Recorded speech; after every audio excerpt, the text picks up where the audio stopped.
Good evening, everyone, and welcome once again to another Thursday night. The Sports Crib, home of the Sports Crib Network. Let's get all our commercials out of the way here. You can find us on Facebook uh, live on my Steelers page, or you can catch us on the Sports Crib page on Facebook, as well as YouTube. Excuse me. Uh, we are found live on YouTube. Just type in JE King 3 and you will see our various podcasts. You can subscribe and donate to our channel, and all proceeds go to the promotion of our channels. And uh, we try to find uh, good causes that we represent, such as Flint Water and uh, Jackson. So we thank you for your time and attention, but hit that subscribe button and donate if you can. Um, looks like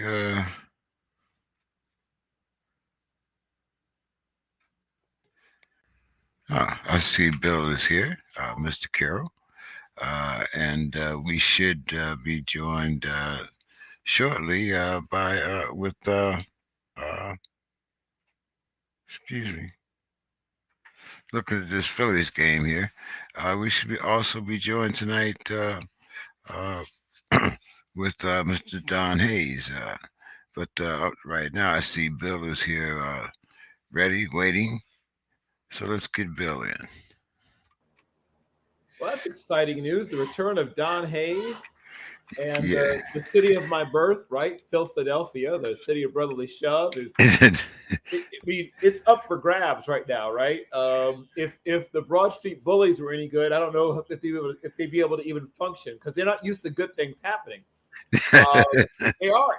I'm just letting you know there's a natural, strong, and deep vein of pessimism that runs through the heart of every Philadelphian.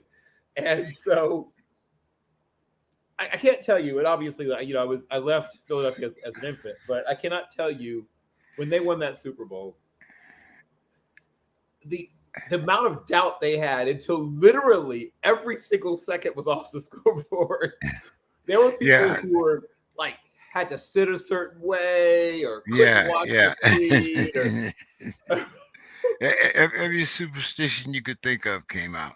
oh, all Yeah, of them came out yeah, because you understand. I mean, this is a snake bit franchise, and so they've been very close a bunch of times. But now that they're good again, they don't really know how to act.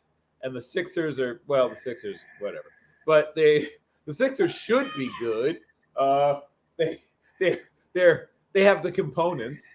And then obviously, like I said, the Phillies are well, one of those. Well, we'll talk about that too, because Oh, we will James is always will out. talk about that.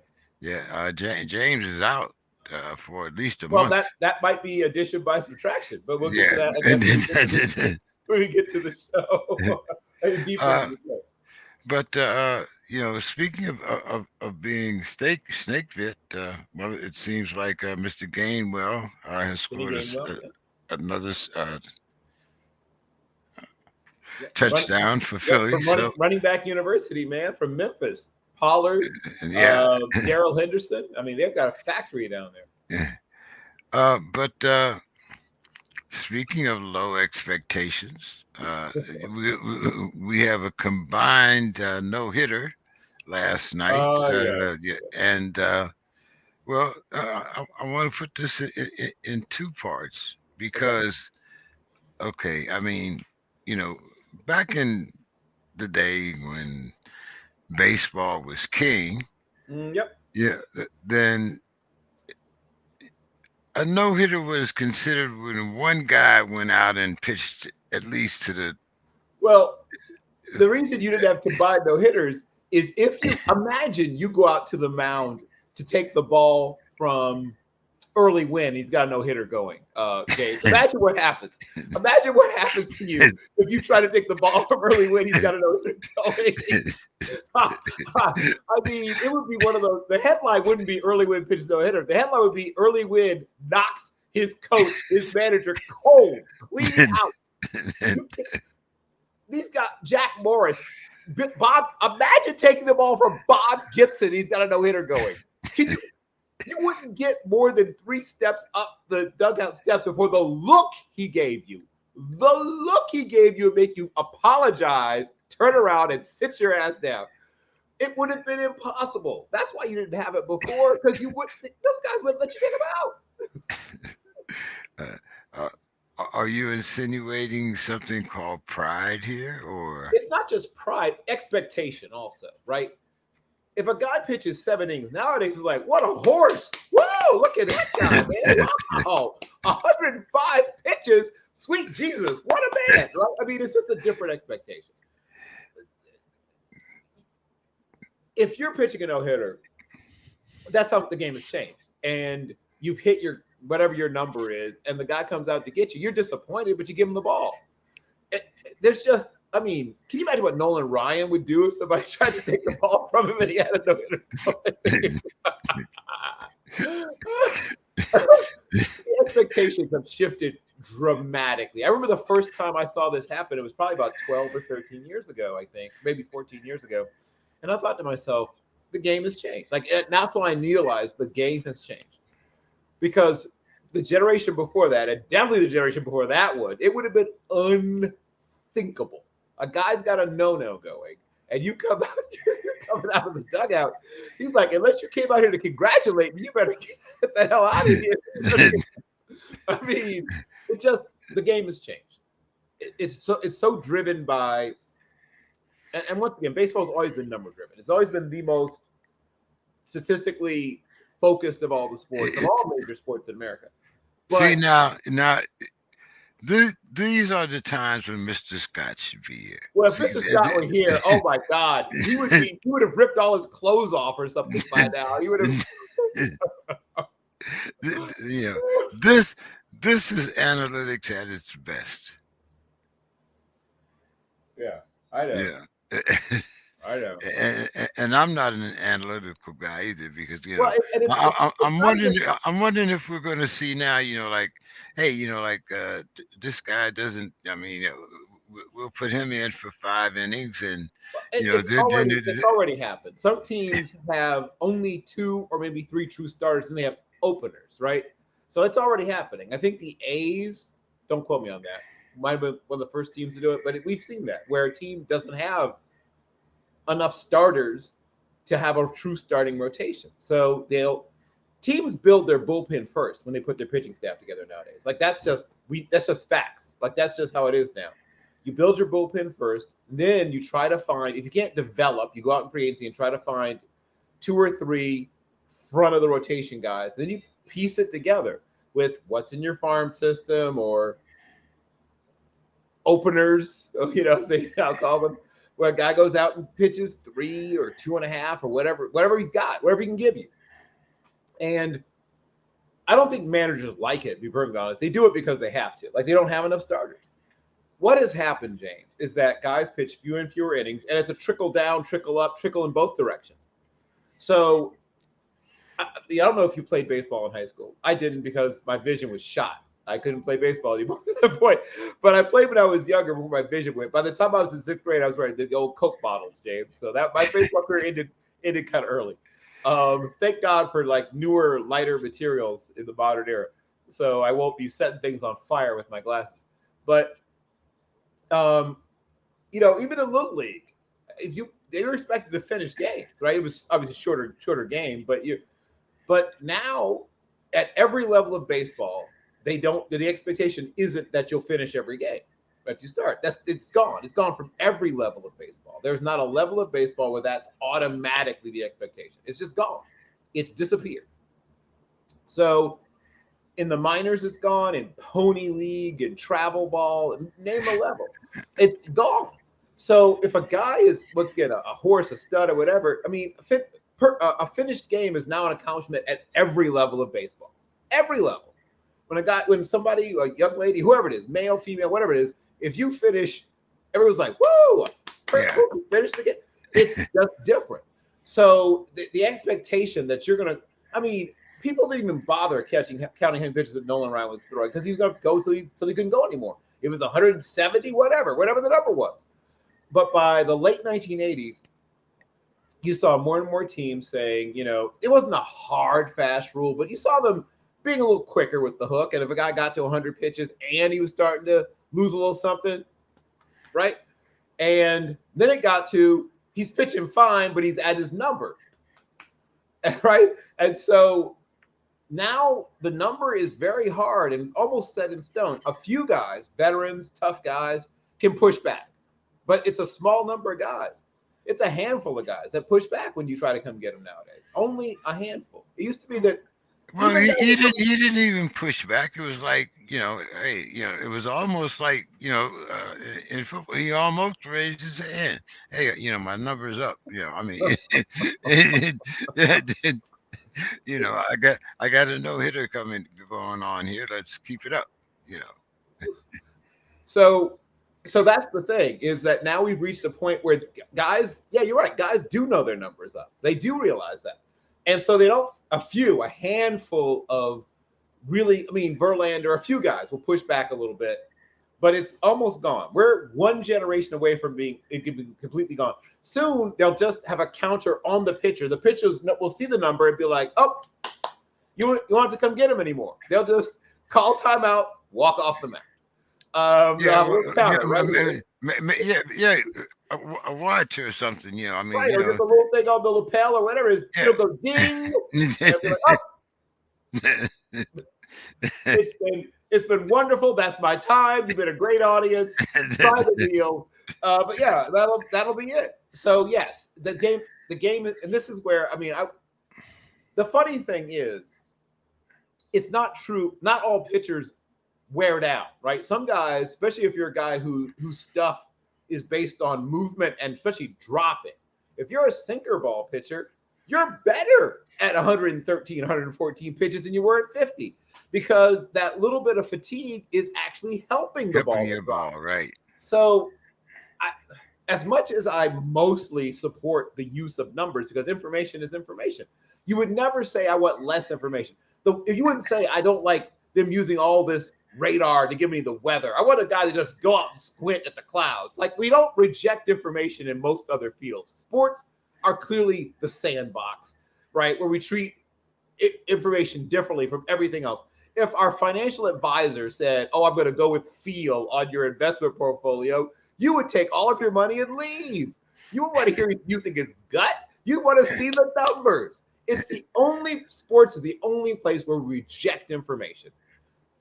So I don't know. I don't know why we are that way about sports, but I do agree that it shouldn't be hard and fast. There are some guys that you have to go get at whatever number because whether they've been raised that way or that's just how they pitch now, they aren't any good. It's almost a mental thing. Some guys you can just see them realize, oh God, that's my number. What am I going to do? Come get me, right? There are some guys that you got to come get them because if you don't, they're going to give up 5 runs in the next inning or whatever. So sometimes you have to. That's the way they've been raised. But for guys that are built a little differently, and especially like I said, a sinker baller, if a guy's getting that really good tilt, his arm's a little tired, but he's just mowing people out, just killing them, leave him out there. Leave him out there. Leave him out there. Well, now that it's down to a best of three series, who do you think has the advantage? I I mean, haven't looked at tonight's game. well, the I've been better roster, the better, right? And this is where the fun begins. The better roster, the better. If you just stack what's the classic on paper, it's clearly Houston. Houston clearly has the better roster, the better. They should win, but partially it's my Philadelphia bias, and partially it's that whole team of destiny thing. I have a feeling somehow Philly will pull it out.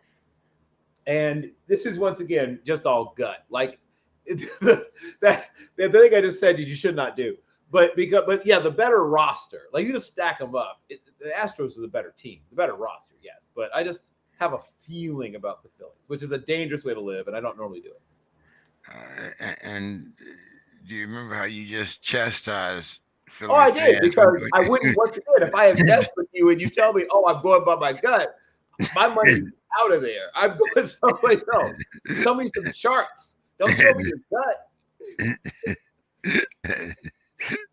Oh, so don't just leave it up to your imagination. Huh? unless you're just writing a screenplay. Then you can do that. But yeah, like I said, I understand Mr. Scott's feelings. He grew up loving baseball. It's a romantic sport. But I don't think he understands. It's always been number driven. Guys have always looked at matchups and who does what against whom on what day, and day versus night. And I mean, that's baseball's been using numbers for 100 plus years. What's happened now is that the numbers have sort of swallowed up everything, and I agree with him that sometimes people go too far with it. But I also have some bad news for him. It's not going back. They're not putting that toothpaste back in the tube. They're not suddenly going back to whatever Walter Alston was doing in the 50s and 60s. I'm sorry. The game has changed and it's not going back. No, it's definitely not going back. Um, little college football here. I'm not sure what the hell's going. Why it's taking so long for me to load up tonight?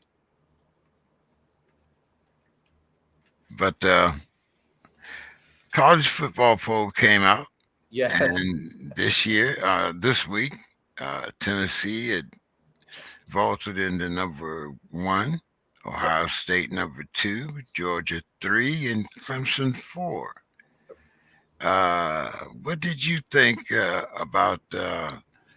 Well, let's put it like this: do you believe that Tennessee is the number one team, and do they, if by chance Tennessee has a win over Georgia, would it also vault Mr. Hooker into being the number one quarterback in college football?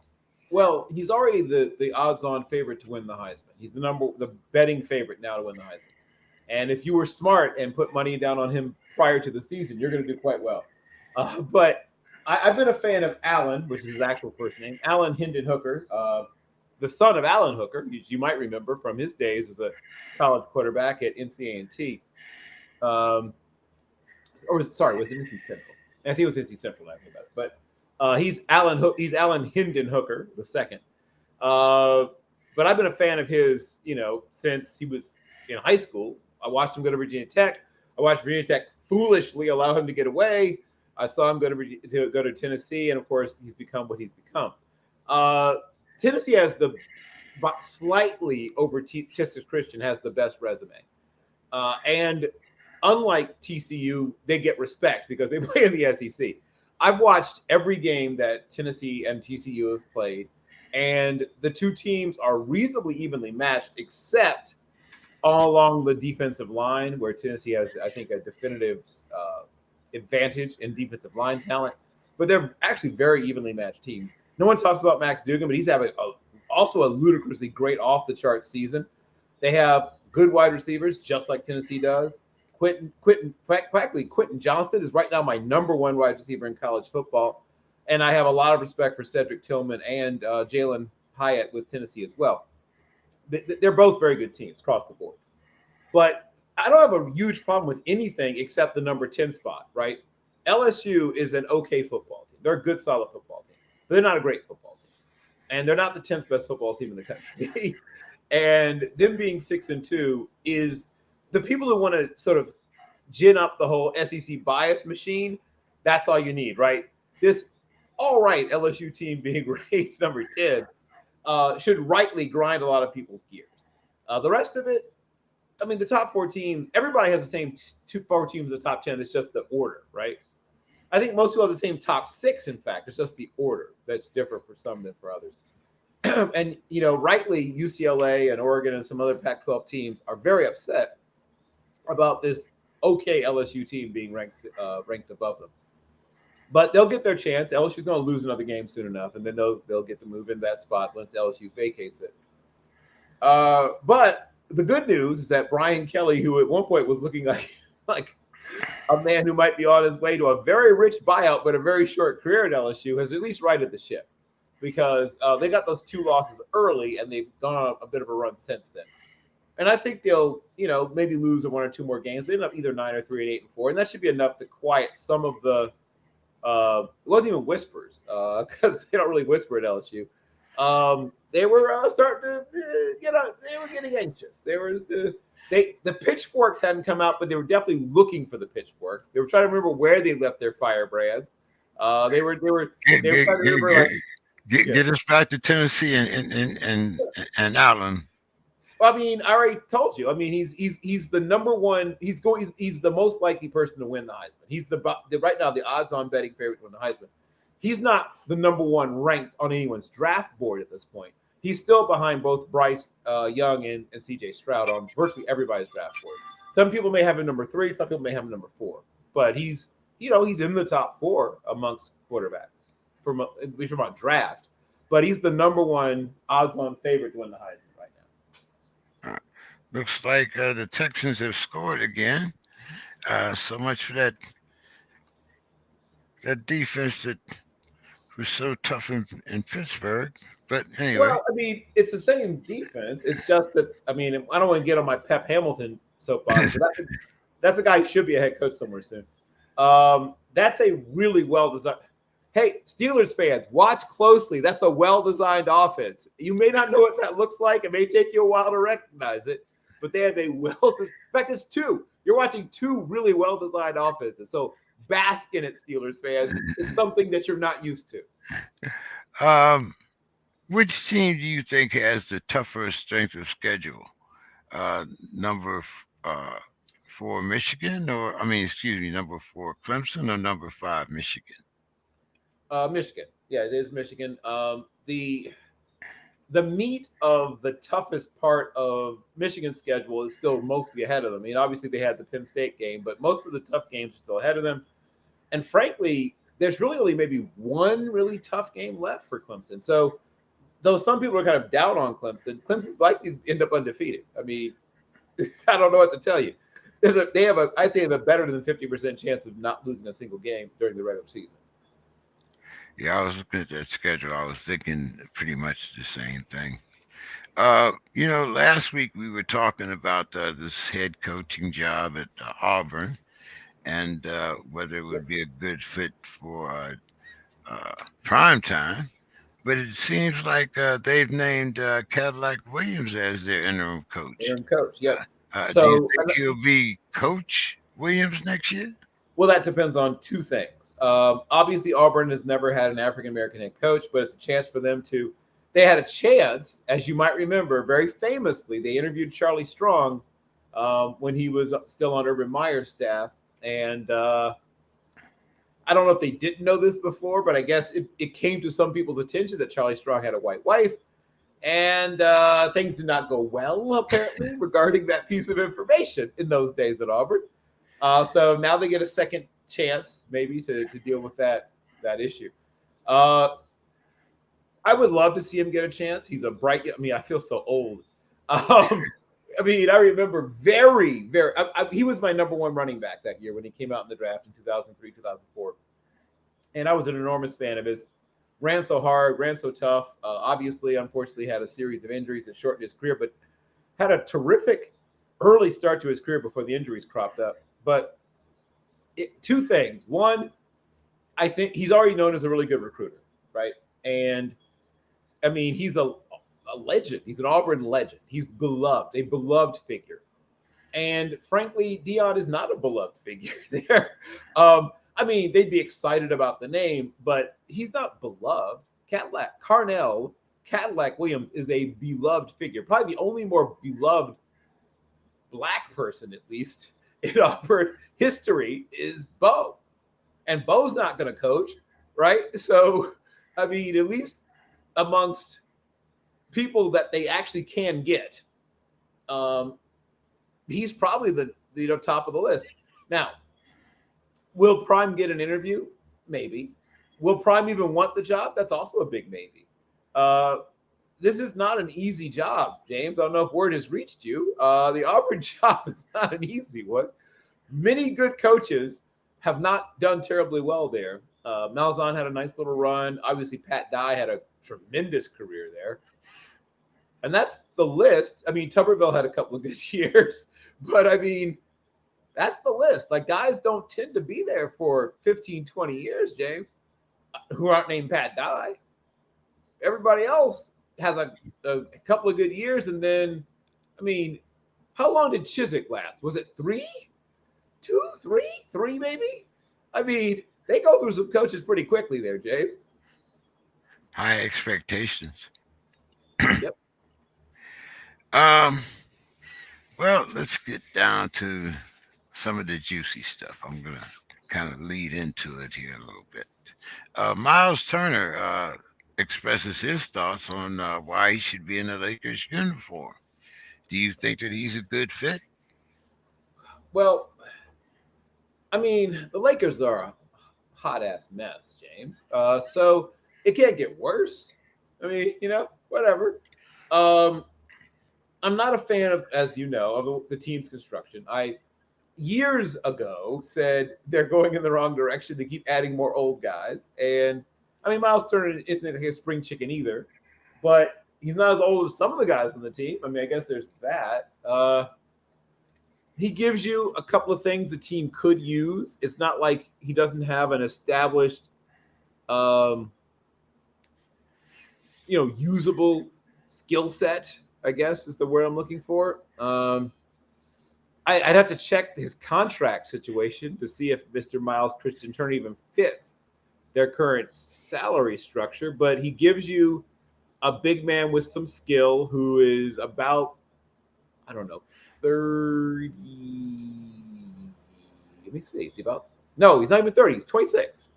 So he'd be one of the younger players on the team, actually. Now I think about it, Yeah, Jay. he'd be. Yeah, I mean, he'd be one of the youngest at He'd be one of 26. the younger players on the team. So there's that, if that's something you're into. He's like a 13-7 guy, and there's a place for guys like him. And he's a bargain. His current salary is less than 2.4 million, so he probably could be made to happen monetarily. But he's not the kind of guy that turns around a franchise on this. No, but when AD is out, you know, Yep, like he says, uh, he's a big speak, guy with some skill. There's a place for him. yeah, and speaking of the Lakers, it seems like so far, at least these last 3 games or so, Russ has accepted his role of being the sixth man, and the Lakers are winning. Do you think that that'll make a difference, or do you think that at some point Russell's ego is going to kick Well, I mean, the answer is yes to both, really. I mean, I think that, in? I mean, the old saying is that winning is a great deodorant. Remember that one? Winning is a great deodorant. If they won a title, right? Russ would. It's I mean, halftime, 14-14. right. I mean, and that's. I think it's the sweet spot for him, right? I mean, I talked about this when they first acquired him. What did I say would be his ideal usage way back then?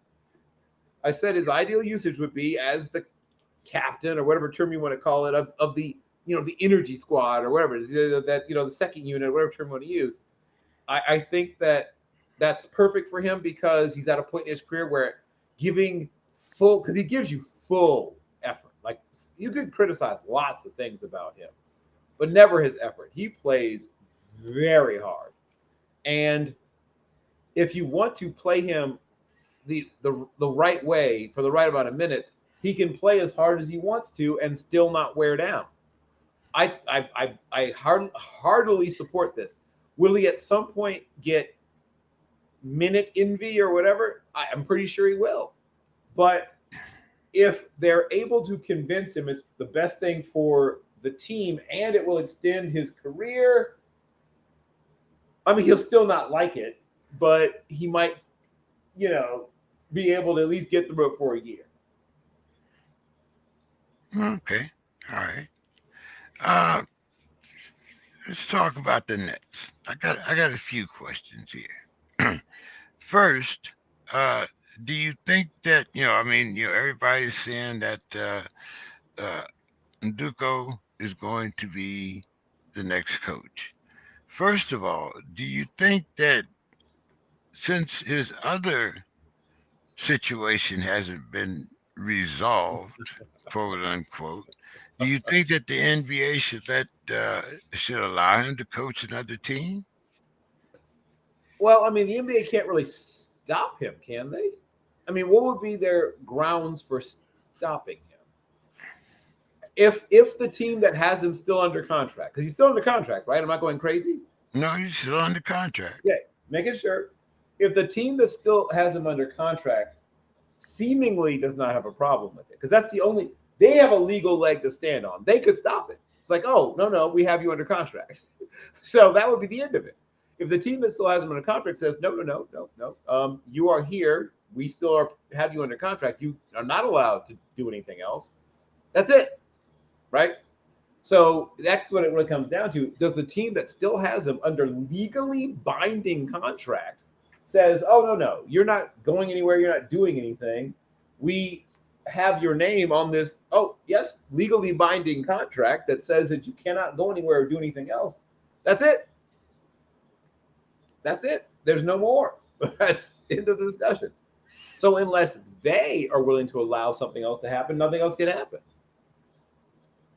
There's no way the president can intervene here. Well, I mean, what would be the basis, right? So, based Well, on what? based on the I mean the conduct unbecoming on your former job. Okay, so here's what I believe. I mean basically okay. Uh, Jeffrey Dahmer gets hired gets I mean gets hired at the local Radisson Hotel. I mean Okay, uh, he's he's convicted, but I mean right, and according. that's the difference. Mr. Udoka has been convicted of anything. Okay. No, yeah, you're right. Formally. So at this point, the disciplinary action that's been taken against him has been taken already, and he has been punished. He's being punished, or it's being handled internally, and all that other stuff that people love to say in these situations. Uh, Whether he's allowed to do anything else is up to the people that have his name once again on a legally binding contract. So if they allow him to do something else, that's on them. And I don't know how much Adam Silver would be able to really do. I mean, he can impose some sanction, I suppose, like a fine or whatever it is, but denying someone the right to work is difficult unless they've violated certain specific things, right? Did he gamble on NBA games? To my knowledge, no. Did he do something that was a violation of the league's rules? To my knowledge, no. Did he, collude? Did he? I mean, there's things that they actually can sanction you for that prevent you from working, but none of those things are covered. How do I put this? Having carnal knowledge of someone else's wife is not one of those things that's covered, right? They, um, as untoward as it might be, as uncomfortable as it might be, it's not one of the things that is a violation of NBA rules. Yeah, okay. Uh, I wrote this question before things came out today, and it was, do you think Kyrie deserves some type of discipline for his remarks, or did his position within the players' union, of which he's vice president, make him bulletproof? But it has come out since then that He is not Kyrie has bulletproof. been suspended for 5 games without pay for his unapologetic apology. Yes, correct. We all saw that coming. Oh, I mean, we should have. I mean, if you didn't, you should have. I saw the non-apology apology coming. I saw him getting sanctioned coming, and I don't know if this will change anything for Kyrie. He seems like the kind of person who's impervious to outside information. So I don't know if this will make any difference. I think he'll still consider himself the aggrieved party because he's Kyrie Irving, and in his mind, he is, a persecuted figure, a prophet who, like so many other prophets, is misunderstood by the masses. Good evening, Mr. Scott. Gentlemen's greetings, greetings. Well, I'm gonna start a little controversy here, uh, because I want to know what you thought about the no hitter that was pulled off by the Astros. We were just talking about how you know. Do you think that if this was one of those I think Bill brought up early win, or Bob Feller, Hey, or Bill goes back that far. Boy, Bill goes back that far. Oh, wow. Well, what Hey, about I the got great? Burley Grimes for you too, the last legal spitballer. If you want to go there. What about the great Dave Nicholson? so Mr. Scott, do you think any of those guys would have came out and taken credit for a no hitter if they didn't finish the game? I mean, a no hitter was 9 innings, not seven and a half, or 7 and 1, 7 and a third, whatever that Well, was. I mean, well, the thing is, though, James, the other team didn't get a hit, so you have to say the game was some type of a no hitter. Now, who they credit it to, then you get into politics and then build analytics and all that other foolishness. I see. So you can't really. Well, I mean, but it wasn't. They didn't get no hits, so it's a no hitter. Now, who it's attributed to and what goes in the books and what goes that's to be determined. But what do you think about that? A guy. I mean, is how does that sit with a guy like you, a pure baseballer? A guy getting credit for a no hitter that doesn't finish the game. Well, it's a couple of things. One, it's in the World Series, and so that blows it up even more. And then they start talking about which is the greatest one is Don Larson. That wasn't just a no hitter; it was a perfect game. Yep. And so, Still the only perfect game in a World Series. Yeah. yeah. So I mean, you touch that. So no, they're always looking for something to put people on pedestals, and it's just like in boxing, people come. They're supposed to be great champions, Michael Dokes, people that are just one hit wonders. I mean, these things happen in all sports. So now that it's the best of three, who wins? Who wins tonight wins. And whoever wins, okay, all right, Who okay, wins tonight wins. all right, okay. Uh, we were talking about Kyrie, and you know he finally, I guess, went too far because now he's been suspended for 5 games for his unapologetic apology. Do you think that that was enough, or should they Well, have taken it further? I didn't know. So he was suspended Yeah, because he made an apology. no, because Well, he made an unapologetic. yeah. He made apology like uh, I was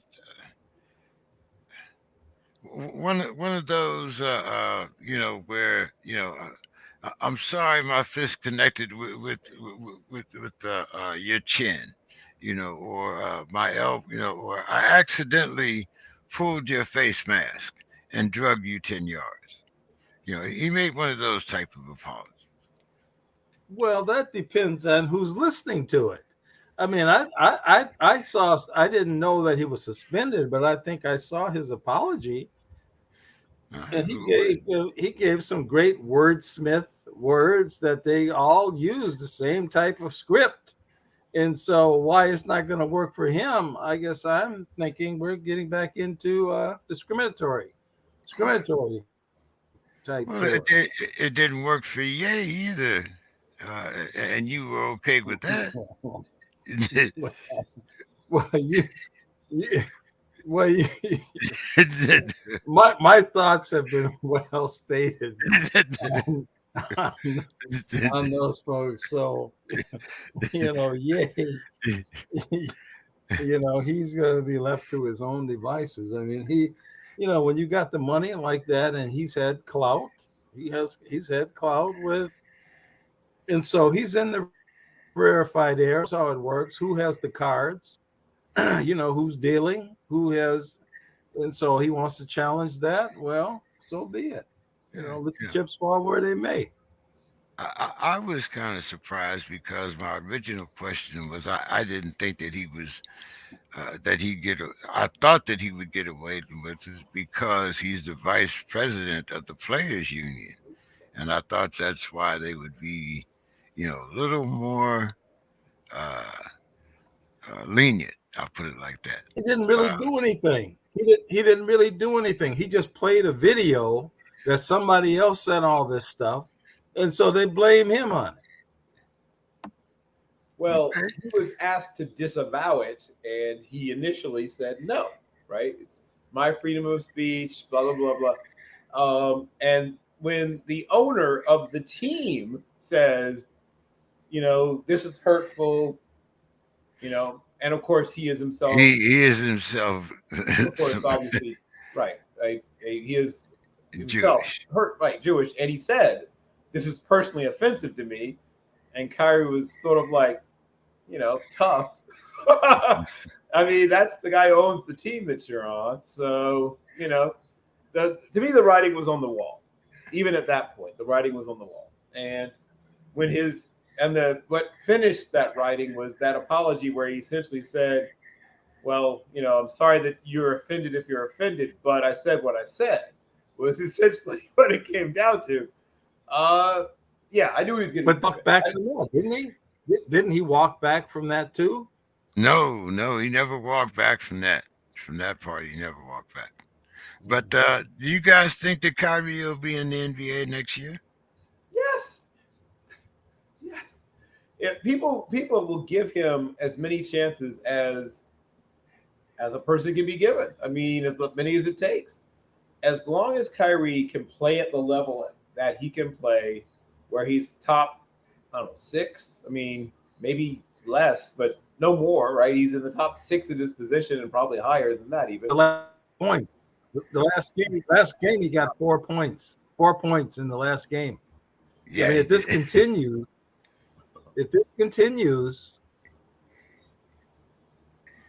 Well, right. If he plays badly enough, then it's a different question. But then it won't even be about, punishing him or anything. That would be the fact that you can find somebody, anybody can give you 4 points, you can find guys you can pay almost nothing, a bet minimum to give you 4 points, and you'll never have to explain why they said what they said or why they did what they did in a press conference. Nobody will even know they're on the team. So, assuming he goes back to playing the way Kyrie Irving can play, he'll get many more chances. If he becomes a 4 point a night guy, then it won't even be about what he says. He just will be cut because he's an expensive liability. Yeah. Uh, well, we'll see. Mr. Scott, your boys were out here on the coast, weren't they? Or was that the Lakers at your house? Lakers. Yeah. When didn't you guys beat the Lakers already once? Yeah, Lakers were here last Friday, I think it was. Oh, okay. Yeah. You still satisfied with the play of your new guys? Well, they're on it. Well, the Lakers, getting back to that, they're on a winning streak. They won the last two games. They're on a winning streak. I keep hearing people from Atlanta, Chicago calling me about the Lakers, blah, blah, blah, blah, blah, blah. I think they can get it together. And as far as the Timberwolves with Gobert and Towns, boy, this has been a real shaky kind of a thing. I mean, it's going to take some time to get it together because I think, Gobert, I mean, he's not Moses Malone. He's not Kareem No, Abdul. He's not, I mean, you can go down the list till you get to where he's at. So this is this is going to be very interesting. They gave up a lot to get him. They gave up a lot of good players to Utah, and Utah's doing pretty well considering what they gave up with Mitchell and Gobert. And Gobert is always uh, like the game I went in the fourth quarter. He had 4 points, 23 rebounds. that's his So, game. so And two or three blocks. Yep. That's his game. but he could have had many more points if he could have made some of the putbacks. He missed or was blocked, or they took him out of making putbacks because that's really all he was shooting. He never shoots from the floor. It's just putbacks or dunks. So And it's we'll he's not see. the highest jumper in the world either. To be that tall, he's not the highest jumper either. But we'll see. Like you They say, said, man, this guy is. Yeah. um, we were talking about the latest poll there, Mr. Scott. What did you think? Tennessee one, Ohio State two. Uh, was it Georgia at number three and Clemson at number four? What did you think? I'm leaning, I guess, towards Ohio State. I think Okay. looks like a good year for them. In the Big Ten, the competition is not a whole lot of problems for them. So I like them as Yeah, they scored at least 44 points in the last 7 games, I believe it is. something like that. Yeah. Yeah. Okay. Um, let's talk a little bit about some of these trades that came out this week. Um, the Dolphins got Bradley Chubb and a 2025 fifth round pick, and the Broncos got Chase Edmonds, a 2023 first round pick, and a 2024 fourth round pick. Do you think that the Broncos are already in a rebuilding mode for 2023, Mr. Scott? Well, they could be, but I have to deflect that question to Bill. And doesn't this seem like a whole lot of trades for this? It, Oh, it is a record. Well, the record since the rules. It's a record in this version of the rules. I think going back to 1998, when they moved on from the original Plan B to real free agency. So since they've had real free agency in the NFL, this is the most number of trades they've had at the deadline, a total of 10. So, yeah, it is way more than usual. so what do you think here, Bill? Are the Broncos already in a rebuild mood? Yes, and they probably would have been all along. Now, the one thing that's worked out for them that I didn't see coming was that the Raiders are worse than them. I thought they were going to be the worst team in the West, the AFC West. They're not, thanks to Las Vegas. But yes, they have little to no chance of doing anything this year, and I think rather wisely should be thinking about the next year. The obviously the Chiefs are not a team they're likely to catch, and even the Chargers are, though not as obviously better, are a better team. and I don't think they have really a path to the wild card. So yes, to me, it makes perfect sense to start retooling that team. Bill, the Finns also got Jeff Wilson from the 49ers for a 2023 fifth round pick. Uh, how much does this backfield reunion between Wilson and Mozart help the Finns in their Super Bowl hopes?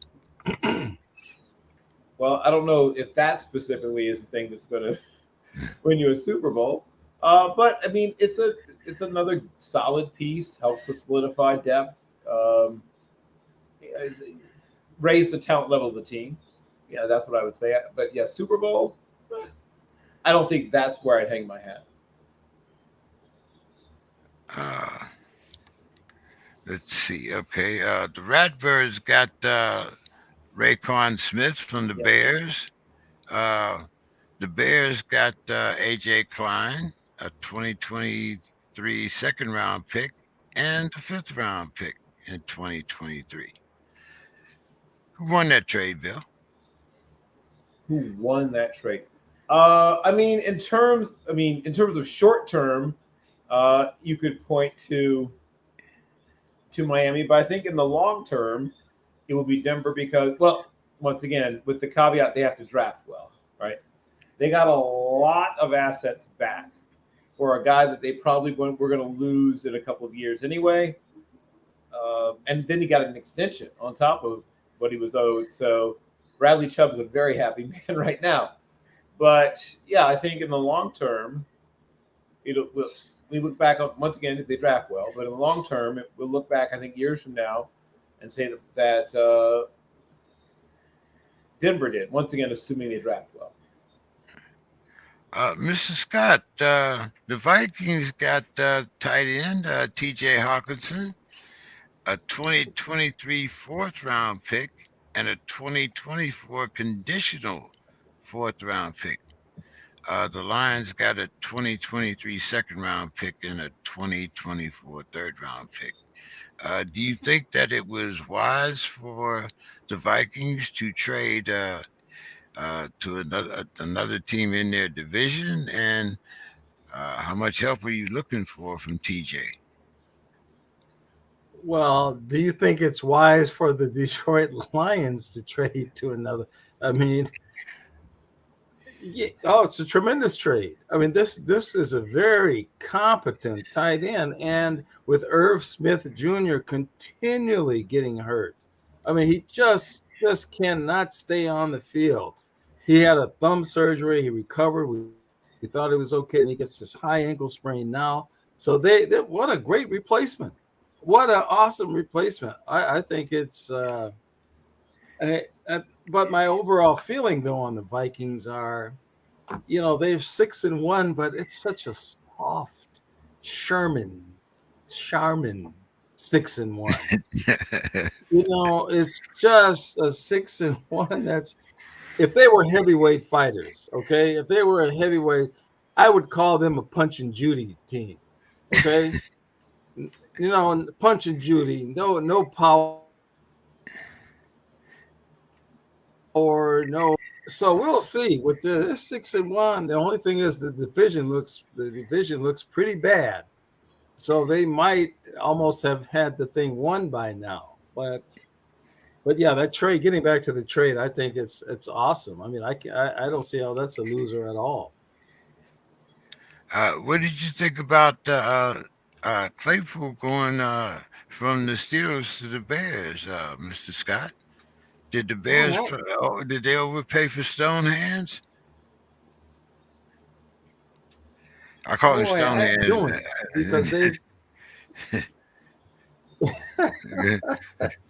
because they've made a few trades, and I have to defer to my esteemed colleague Bill Carroll, to weigh in on that one with uh, the Bears, because I don't understand what they're doing. I don't understand what their plan is. So, what I think is pretty clear: two things. One, Pittsburgh clearly believes that they can replace him in the draft. They feel like they can go out and get somebody in the draft who is just as good or better and cheaper than Chase Claypool. The Bears are a team that is going to have something like $121 million in cap space for next season, and they clearly like Chase Claypool, whether it be his size, his speed, both.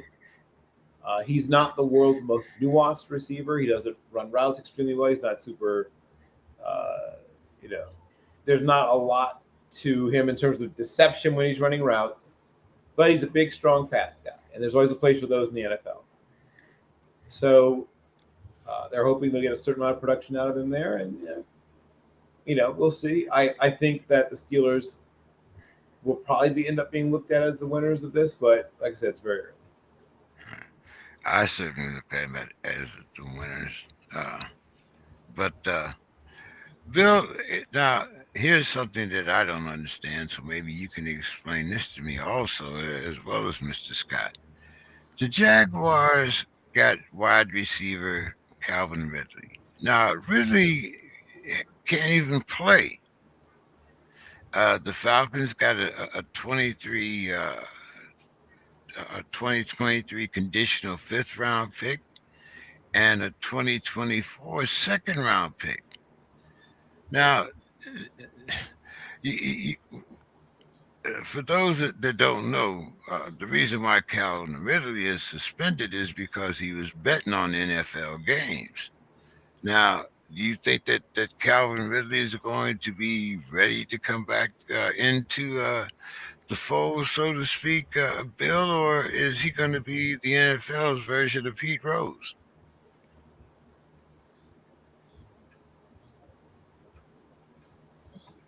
Bill? Yes. Yes. I was asking you about Calvin Ridley. Oh, Do you think he's going to be the NFL's next Pete Rose? See, well, I mean, I think the difference is he will eventually be allowed to return. Now, the question is, are there NFL teams that'll be interested in bringing him back? well, He will, I'm trying to figure out why the Jaguars traded for him. well, because he's not permanently banned. It was an indefinite suspension, but I think it's going to soon be over. Like, I think he's going to be allowed to return. Uh, so the Bills got Naheem Naeem Hines, Hines, yep. and the Colts got Zach Martin, and excuse me, Zach Moss, and a 2023 fifth round pick. Uh, which player uh, benefited the most from this? Bill Well, the uh, biggest beneficiary is Hines getting out from behind Jonathan Taylor, or Moss getting from behind Singletary? well, I mean, Singletary is the biggest beneficiary, but and then I guess after that would be Hines if we're going in order. But yeah, Hines will get to see more playing time because he doesn't have a true bell cow back ahead of him in his new location. He'll be, obviously still part of a running back by committee, rotation or system. And then, I mean, Zach Moss is going to be seen as sort of a short yardage goal line guy. He's not going to get that many more touches than he got before, but he gives them some depth and like an insurance policy.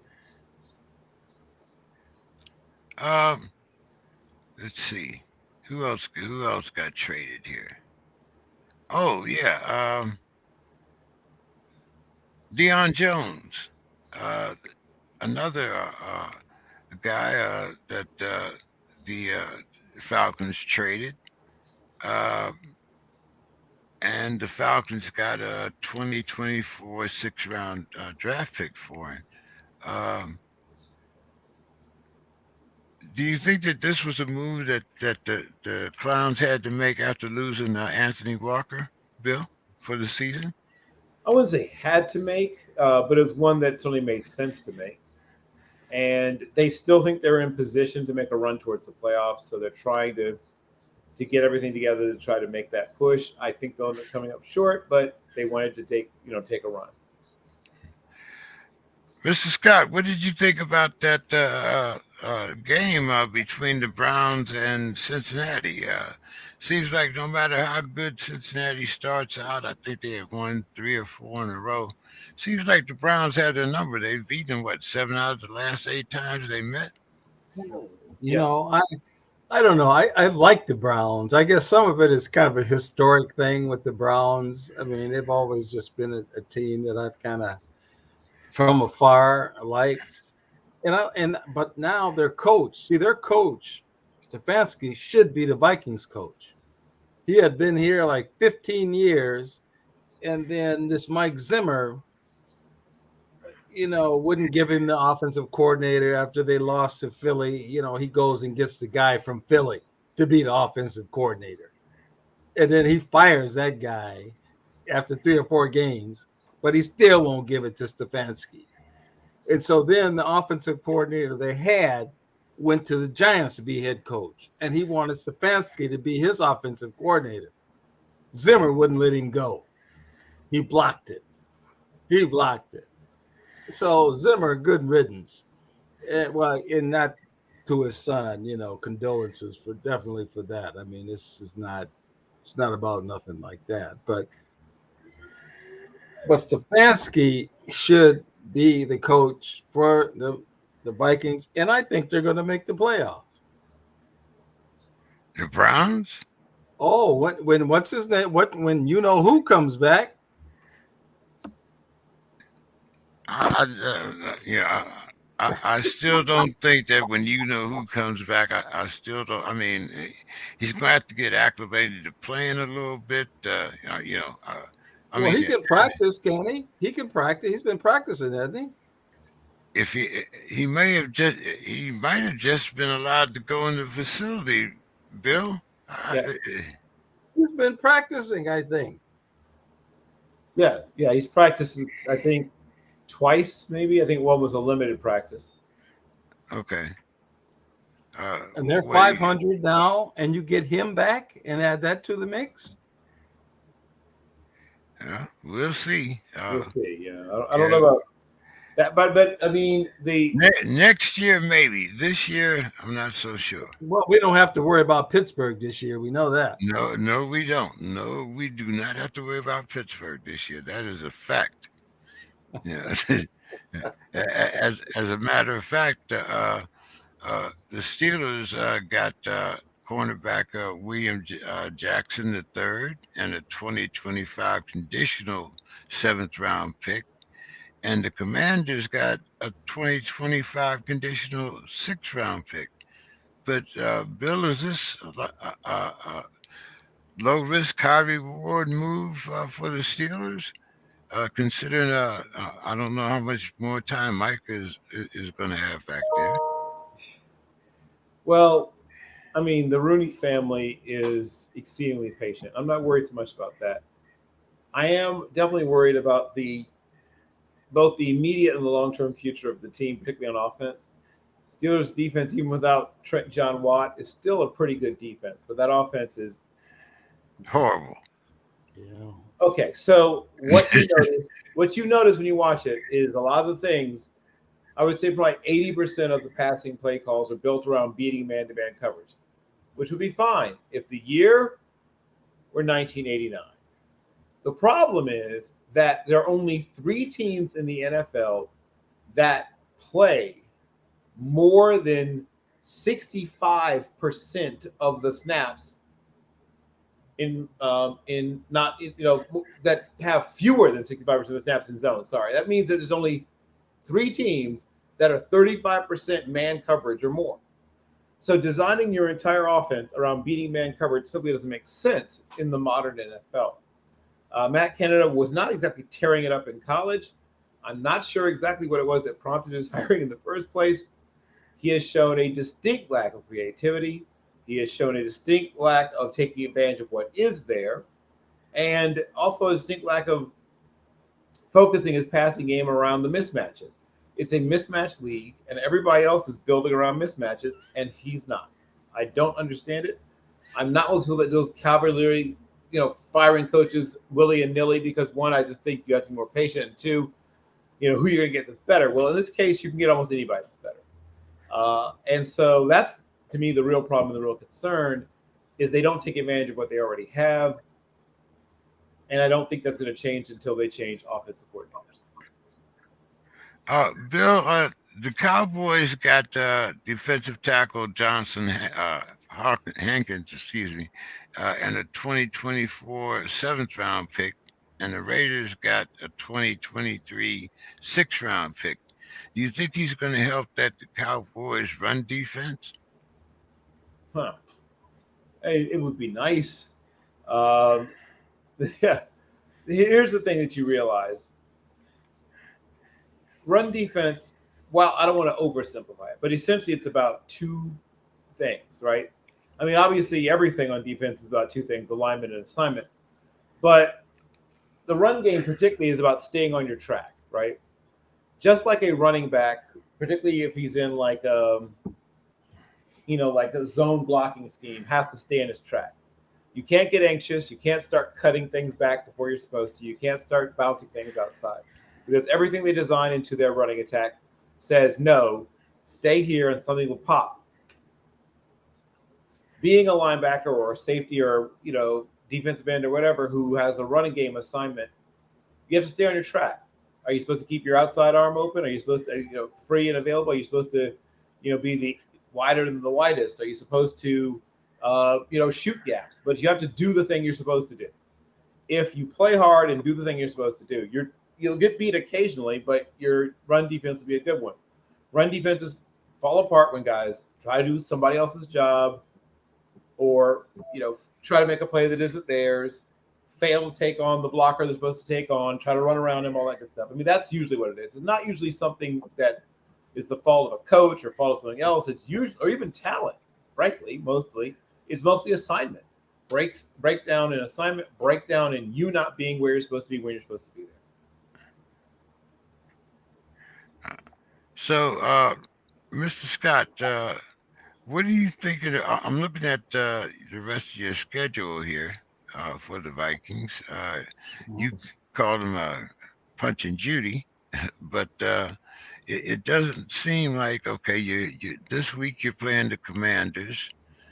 Uh, then you get down to a pretty iffy schedule until you meet your Lions. But you have the Commanders, and then you have the Bills, the Cowboys, the Patriots, the Jets, and the Lions back to back. The Colts, the Giants, the Packers, the Bears.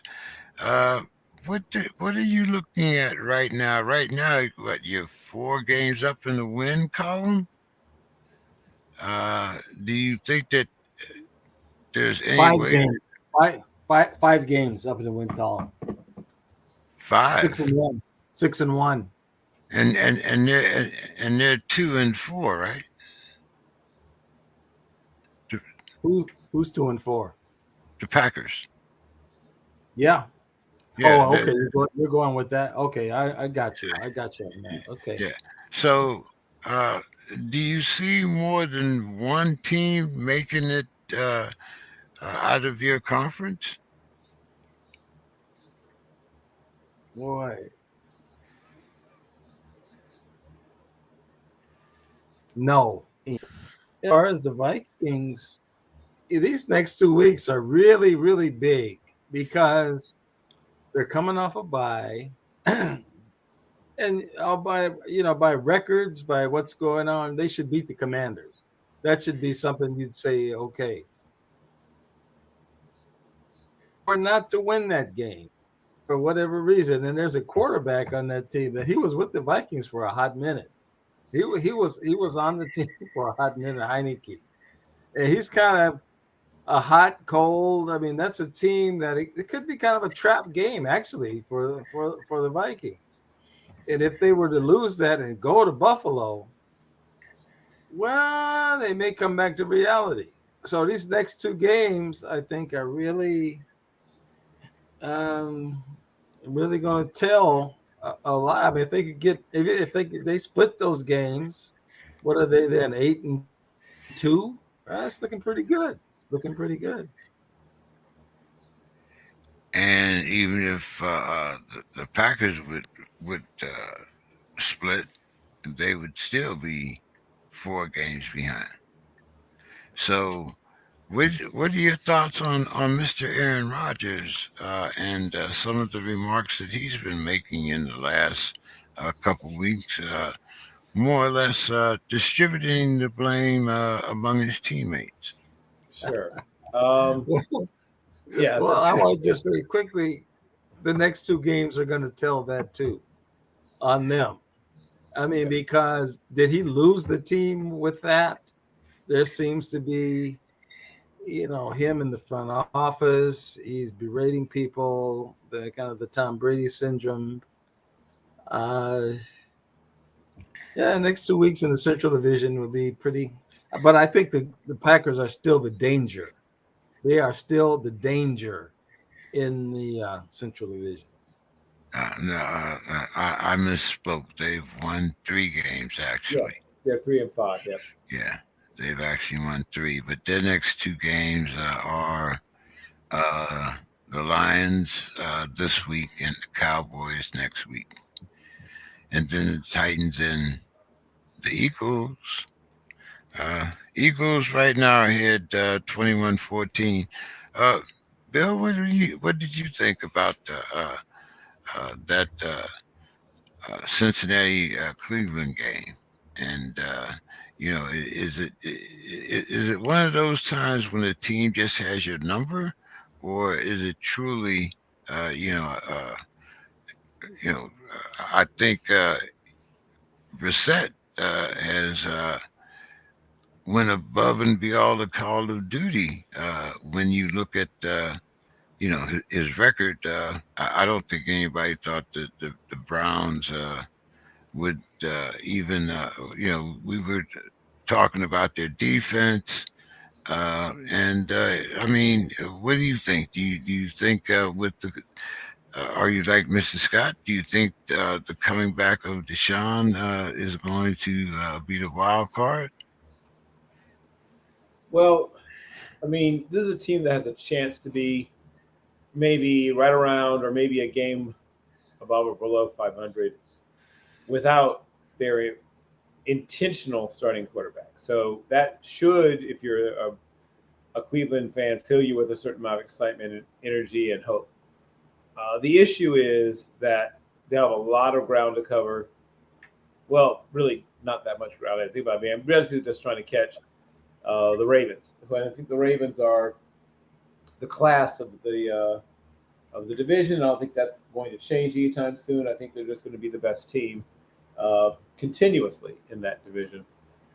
And obviously, gaining a guy like Deshaun Watson, who will take a while to look like himself. I mean, you can practice all you want, you can watch as much tape as you want, and throw to your, I don't know, girlfriend, wife, masseuse, whoever it is, a fiance, whoever he's throwing to. It's simply not the same as playing in a game. I have a feeling those first couple of games will be rough to watch until he settles back in. But you know, I think everybody realizes that. But yeah, he's going to not look like himself for a while. Uh, Mr. Scott, are you satisfied so far with the performance of Delvin Cook? Ooh, well, I know he kind of came into the year with some injuries, and he seems to be picking up the pace now. And so, yeah, I think he's ready to go, and they got a great backup with Madison. So I think the running game should be fine. I mean, it's been yeah, it's he's had a slow start, but I mean, I think this week I expect him to be at full strength. So I mean, I'll rate him after I see how he's doing from here on. I know he had some injuries he was recovering from. So And what about Jordan Hicks on the defensive side of the ball? yeah, so far so good. I mean, the record speaks for itself. Um, so far so good. Yeah. Okay. So uh, we're gonna get to Mr. Scott's favorite part of the show here. Uh, our predictions. Uh, Mr. Scott, did you check out the slots on ESPN? The slots. I mean, the game, the game totals, the over unders. Oh, yeah, I'm still mad about that Green Bay game. They did everything they could to not let that thing go over. They were calling penalties and throwing interceptions in the left. That thing should have went over. That thing was. I'm still mad about it. How in the world they couldn't let? But that's how they played the game. Like that should have went over. That was ridiculous. That was robbery. Right now, let's see. The score is 21-17 Eagles. The spot tonight was 13 and a half. Uh, so maybe that'll give you some inspiration there, Mr. Scott. The Chargers, given the Falcons 2.5, and the Falcons are at home. Who you got, Mr. Scott? I do not like those teams. I would take the Falcons. Okay, Bill, Falcons plus 2.5 And they're playing. at the Falcons. They're playing the Chargers. Right. They're playing it. Okay. Whew, 2.5. Oh, it's very close. I will take the Falcons. I don't know if they win the game outright, but with the 2.5, I would like three particularly, but 2.5 is a buffer. I'll favor them. Okay, do you think that the Eagles will come back and cover this 13 and a half, Bill? No, I mean I think that, like we said before, once the toothpaste is out of the tube, it's devilishly difficult to get it back. I think that we move forward from this and not go back. um, okay, let's see. Mrs. Scott, the Dolphins giving 4.5 to the Bears.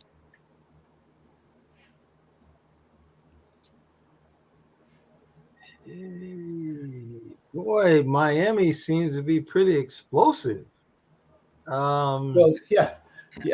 And, Tyreek, and I they like just got some Tyreek. help on both sides of the ball.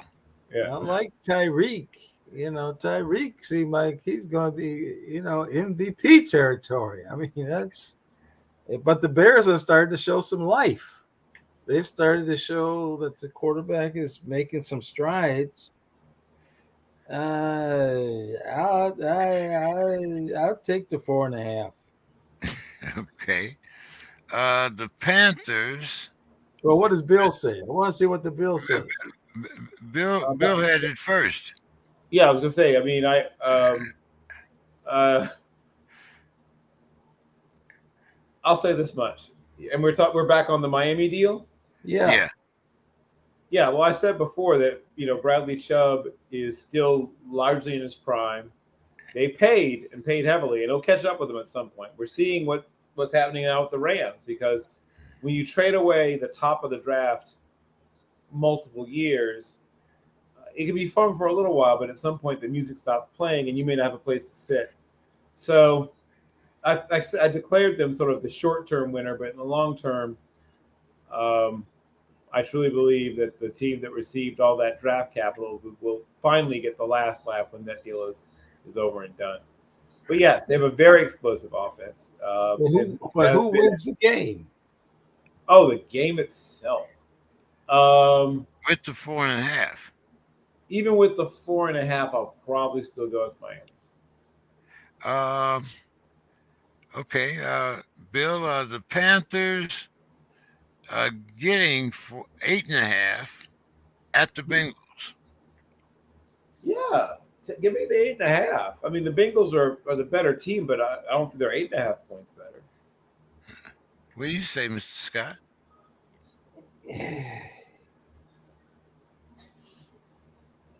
Yeah, I'd have to take the points. I'd have to take the points. Mr. Scott, the Packers giving the Lions 3.5. Oh, I'll take the Packers. Lions have to prove me they can do anything.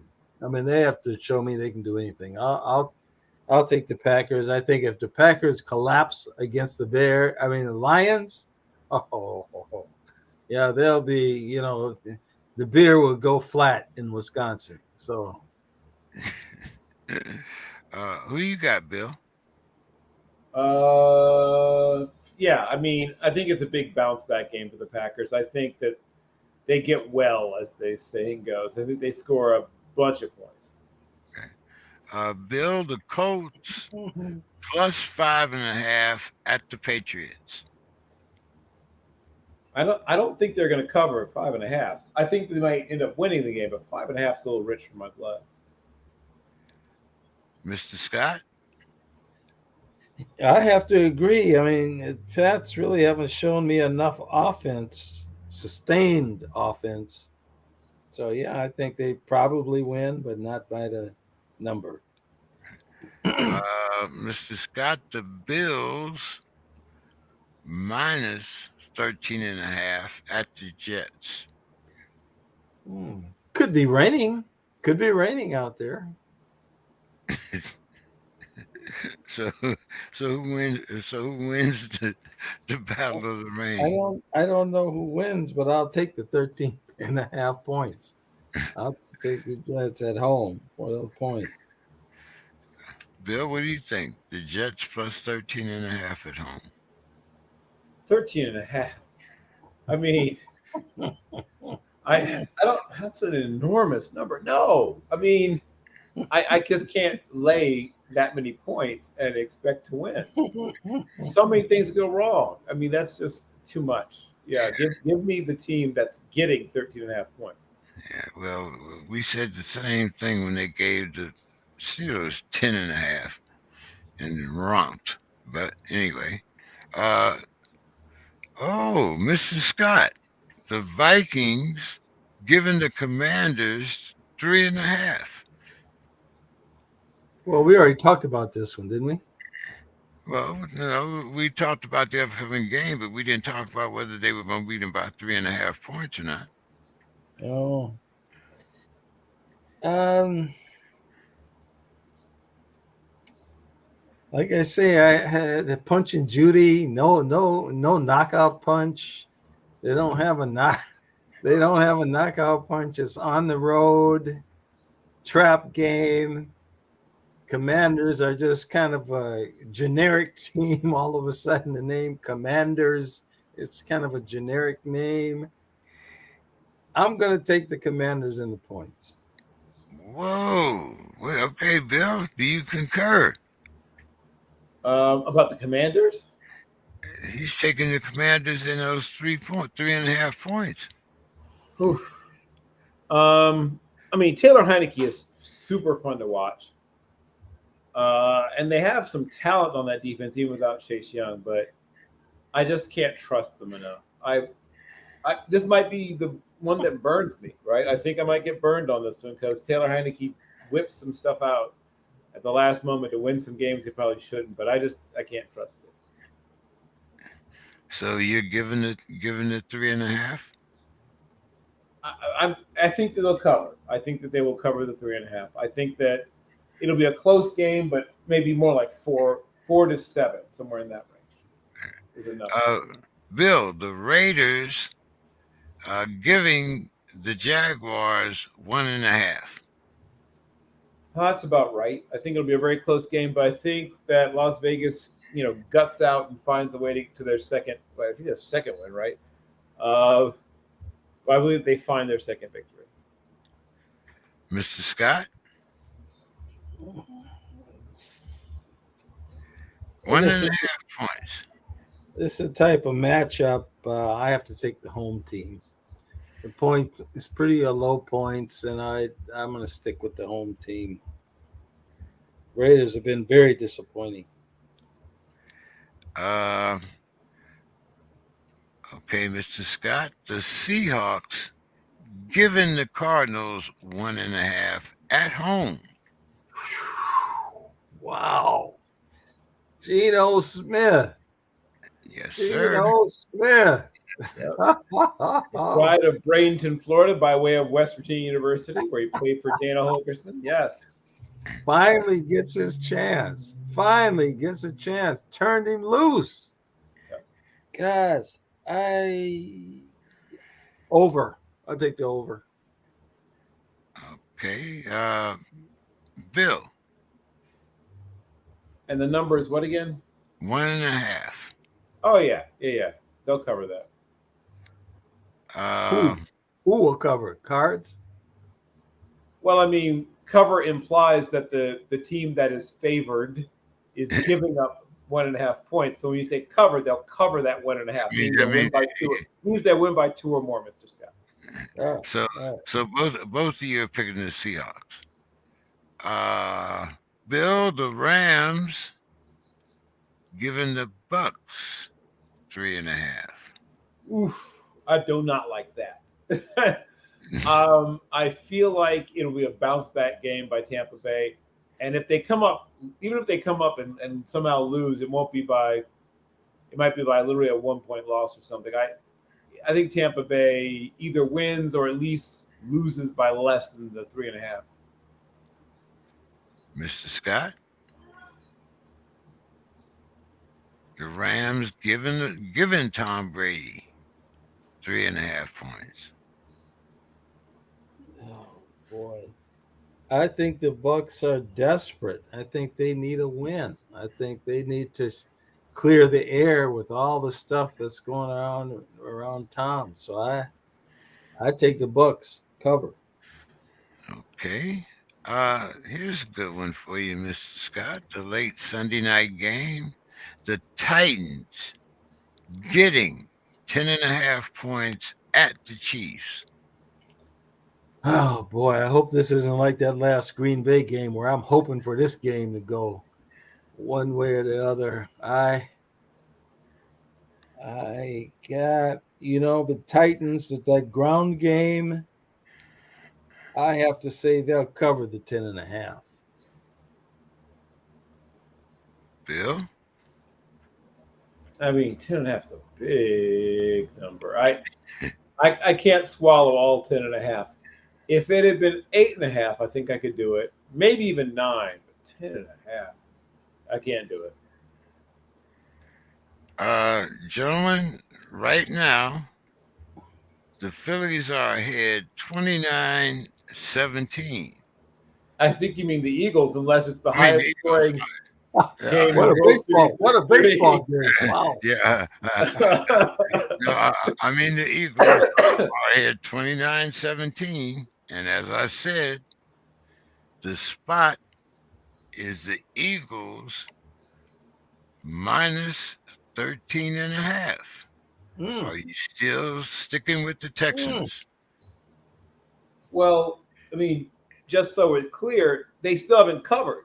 No, 13 and a half no. is more than 12. Ye- I, Yes, but the game is not over yet either. I'm aware the game's not over yet. I'm just saying I'm not worried at this point. I mean, 13 and a half is a lot of points. well, how much time left in the game? Oh, it's in the middle of the third quarter, I believe. No, Ooh, no, okay. it's in the middle of the fourth quarter. Oh, middle of the fourth. Oh, well, then I won't say I'm sanguine exactly, but I am even less concerned. Yeah, they do have those in-game bets. Where you can change your tune at halftime. I know it's a little past halftime, but okay. All right, so we're still saying that the Eagles will not cover. I Uh, am saying that. 13 and a half is a ludicrously large number of points. well, I think the Eagles will have at least another field goal, so I'm going to say that they covered the 13 and a half. I believe the Eagles will have at least another field goal. I also Let's see. believe the Texans will Right, score right, again as well. right now, it's 11 minutes and 22 seconds left in the game. Yep. I think both teams are going to score again. Let's see. When's the last time the Texans have only scored 3 points since halftime? It was 14-14 going in at halftime, right? Mm-hmm. Yep. Yeah. Okay. Okay. All right. Um, last game, Monday night. The Ratbirds giving the Saints 3.5. Bill. I do think they cover. I think it'll be a very close game, but I think they'll get at least a 4-point victory, like 31-27, something like that. Mr. Scott. Yeah, I like them too, and I love the over. Ah. Okay, but let's see what's going on here with the Phillies. Anybody got that game up? Yeah, I'm just waiting to see the score. Houston 2-1. Okay. Uh, and it's still what? Only the third, fourth inning. What is this? Let's see. Uh, No, It looks like it's a sixth inning. yeah. Okay. So, uh, once again, uh, Mr. Scott, you said whoever wins tonight wins the series. Yeah, yeah. Bill, you concur with that? Uh, I mean, he's probably right. I still think Philadelphia finds a way to gut it out and win this one, but obviously, if they do not, they will be in some trouble. All right. Well, gentlemen, uh,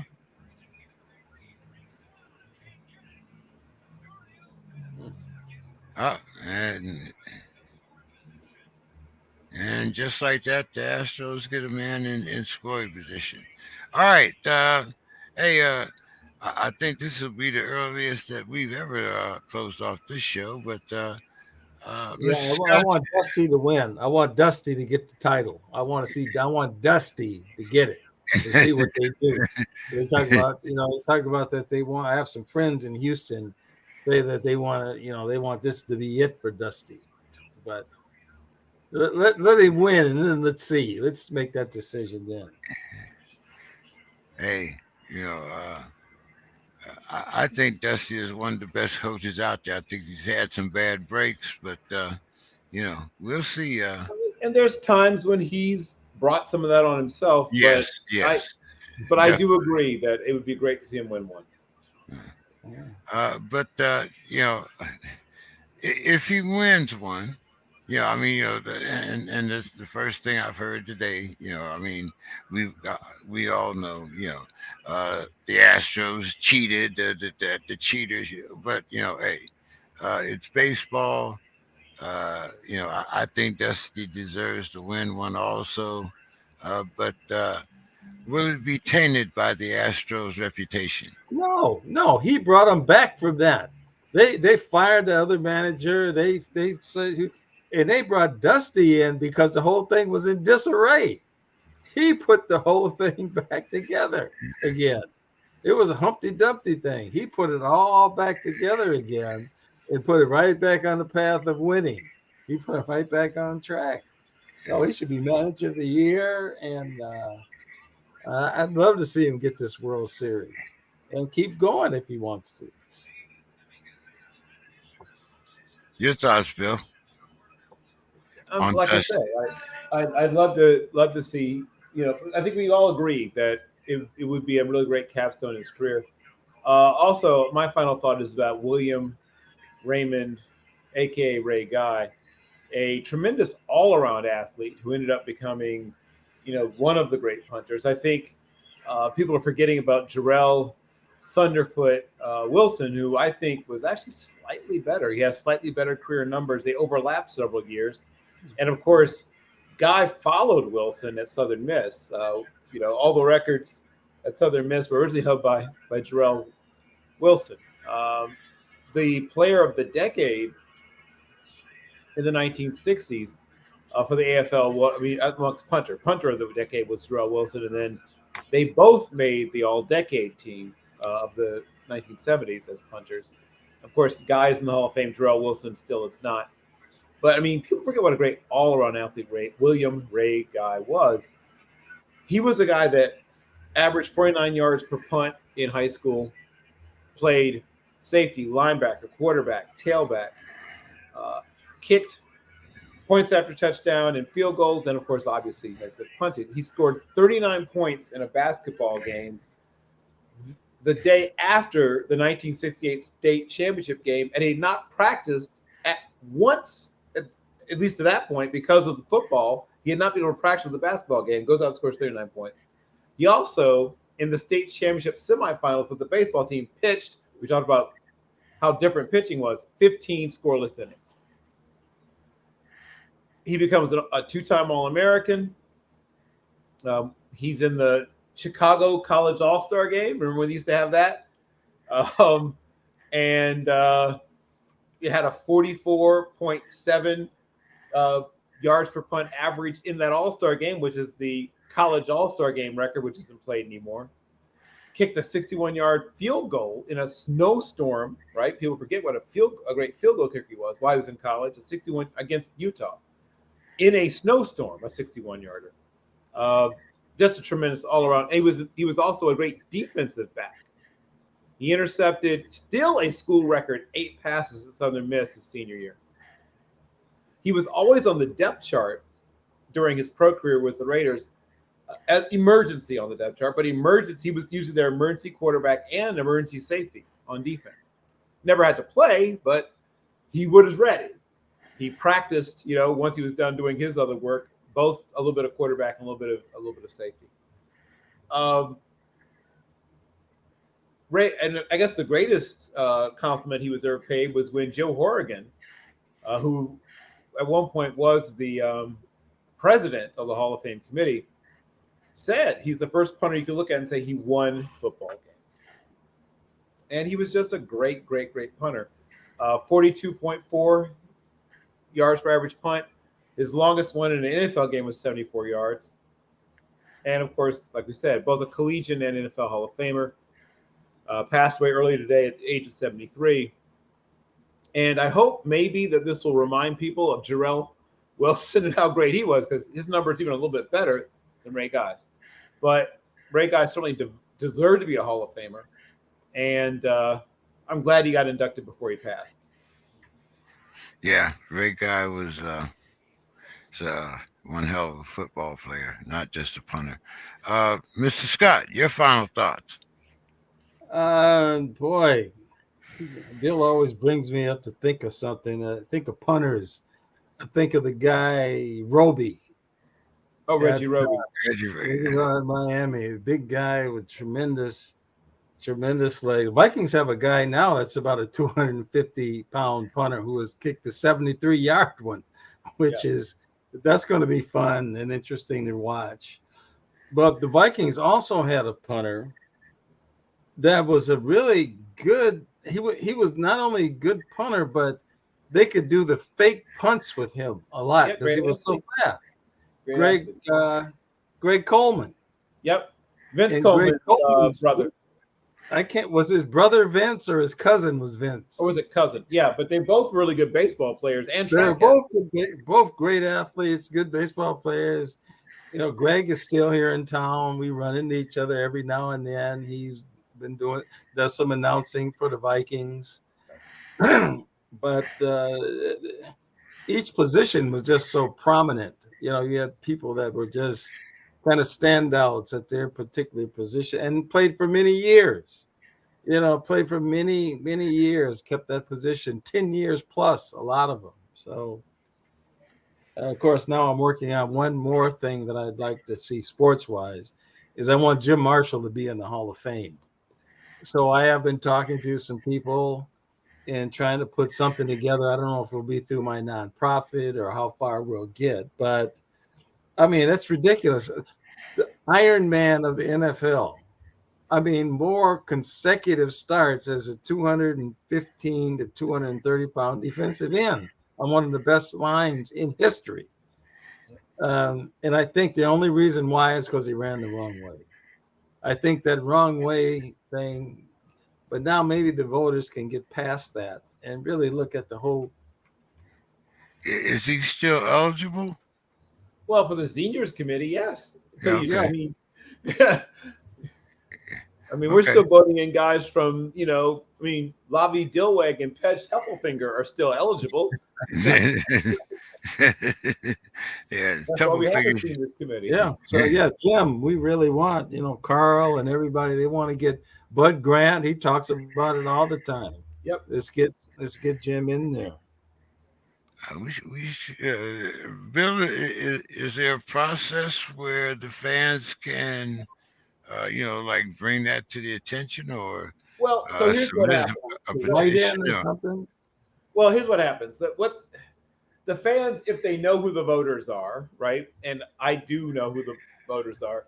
You can reach out and sort of put some impression on. Like the Cincinnati Bengals fans were instrumental in finally getting, um, you know, so many years late in my mind, but Kenny Riley finally getting in, and they're working on Willie Anderson because the Bengals for the longest time um, were the team with the fewest number of guys in the Hall of Fame.